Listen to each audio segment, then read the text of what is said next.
Mayong buntag, welcome sa atong daily devotional sa gihapon. Ako gihapon ni si Pastor John Incargues sa inyong makauban nini nga kabuntagon. Gusto na kong basahon nini buntaga ang isa sa mga verses nga nagpahinumdum nato sa promise sa Ginoo sa panahon nga atakihon ta sa mga problema ug mga pagsulay sa kinabuhi. Kining Psalms 37 verse 23 to 24. The steps of a good man are ordered by the Lord, and he delights in his way. Though he fall, he shall not be utterly cast down, for the Lord upholds him with his hand. Ang Ginoo magapanalangin sa iyang mga pulong. Now, niabot ba sa punto sa imong kinabuhi nga hapit na kamo give up? Nay problema nga miatake sa imong family, or nabay problema nga miigo sa imong company, sa imong business, sa imong habang mga anak, o sa imo bang mga relationships, or direkta sa imo ba kahang emotion, no? And then abot sa point nga ningon ka sa imong kuglingon murag dili na naman ako kaya, and hapit na ko mo give up. Siguro giduulan na nimo yung mga friends na nga advice, walay nakatabang sa ilaha, niduol na kag mga laing tao pero wala gyapon ka na satisfied sa ilahang pagtabang. And then wa kay lang choice ang paghangad sa Ginoo, nagpray ka. And then sa sikag pray, wala gyapon niyo na feel ang pag-intervene sa Ginoo, no. Na feel niyo ba murag wala ka paminawa sa Dios? Unya hapit na kami give up. Niabot pa ka sa point ana sa imong kinabuhi. Siguro nakaagi siguro ka sa una, and then mo lang na overcome, or basin mo imong situation karon pod.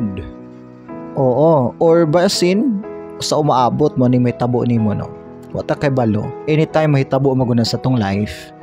Pero ato hinumduman ang reminder sa Ginoo nini nga verse. Tanawa ang verse 23. Ingon ang Ginoo dinhi. The steps of a good man are ordered by the Lord, and he delights in his way.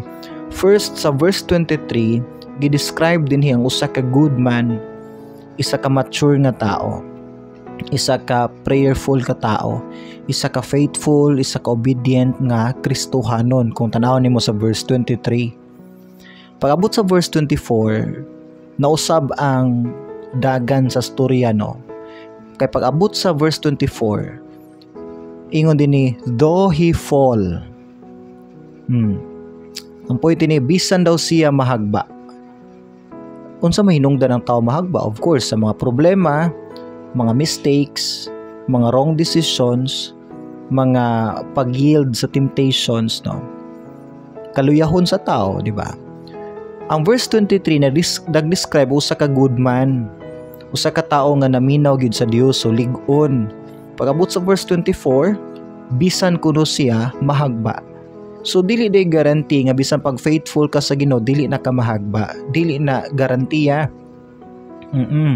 Kay bisan pag unsa to ka faithful sa Ginoo, naay panahon gyud usahay nga madala tas problema, madala ta sa discouragement, ma-weak ang ato ang pagtuo ug pagsalig sa Ginoo. Moabot gina siya sa nga point. Pero ang isa ka promise lang sa verse 24, tanawa ang promise sa Ginoo sa iyang mga kanakan, ha. Though he fall, he shall not be utterly cast down. Ingon din bisan kuno siya ma-down, bisan kuno siya muhunong og pagsimba kay na discourage, bisan tuod siya mangluod siya kadali, ingon ang Bible, dili gyud ka totally mawala sa Ginoo. Dili gyud ka totally mahutdan og paglaom. Ma-discourage ka, ma-weakened ang imong faith, pero dili gyud moabot sa point nga mahutdan kag paglaom sa kinabuhi. Dili gyud na mahitabo. Oo. Unsang anong dili man siya mahitabo sa promise sa Ginoo? Natiwason nato basa ang verse 24. For the Lord upholds him with his hand. Bangunon ka sa Ginoo sa iyang mga kamot. Amo ni promise sa Ginoo. Ingon siya moabot man sa punto nga bisag unsa nimo ka mature kahamto nga Kristohanon, maigo ka sa temptation, maigo ba ka sa kaluyahon, ma-discourage man siguro ka, maluya man siguro ka, mohunong siguro kag simba sa makadali, pero dili gid maabot sa point nga mahutdan kag paglaom sa kinabuhi, kay bangunon gyud ka sa Ginoo. Promise niya ni sa iyang mga kaanakan, muna hinumdumi kung na-discourage ka ron, gitistingan lang ka sa Ginoo, gisuwayan ka sa Ginoo, kung hangtod asa taman ang imuhang pagsalig o pagtuo niya. Pero kung moabot man sa point nga dili na gyud nimo kaya, siya na mo alsa nimo, siya na mo agak nimo ba? Oo, dili na imong kusog ang imuhang saligan, kung dili ang kusog na sa Ginoo. O di ba, usa ka nindot og powerful kay nga promise sa Ginoo sa tanan niyang kaanakan. Muna isa sa mga garantiya kung nana kay Kristo sa imong kinabuhi. Kay maabot ang panahon man, kusukusuon tas problema, tistingan ta. Pero sa panahon nga biyan na gani sa ato ang kusog, diha nang panahon ang Ginoo nay mubira nato. Siya nay moagak gamit iyahang mga bukton o iyahang mga kamot. So higalay suon, gitistingan lang kas Ginoo kung nakakaron sa mapagsulay. Huwag ayaw kabalaka kay wala kaniya katulgi. Nakita niya tanan ng mga pag-antos nimo, tanan ng mga ups and downs sa imong life. O hinumdumi, gisukod sa Ginoo ang matag testing ngayong gihatag sa imong kinabuhi.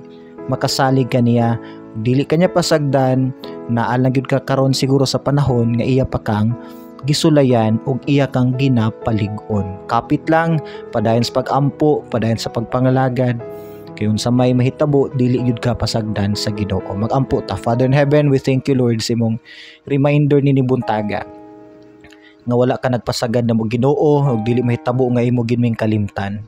Thank you Lord nga once anak na di ay minimo Ginoo, dili gid mahitabo nga mahutdan mig paglaom sa kinabuhi. Naagid ka mo agak namo. Naagid ka Lord mo remind namo Ginoo unsa ka precious ang life, unsa ka precious ang pagbalik sa pagpangalagad kanimo. Banguna ug dasiga karon Lord ang naminaw nga nasa punto siyang discouragement Lord. Ay tuguti amahan nga madula-dulaan sa kaaway ang hunahuna. Akong gitugyan nimo Ginoo ang tanan ug pasaylo mi sa mga sala sa pangalan ni Jesus. Amen ug amen.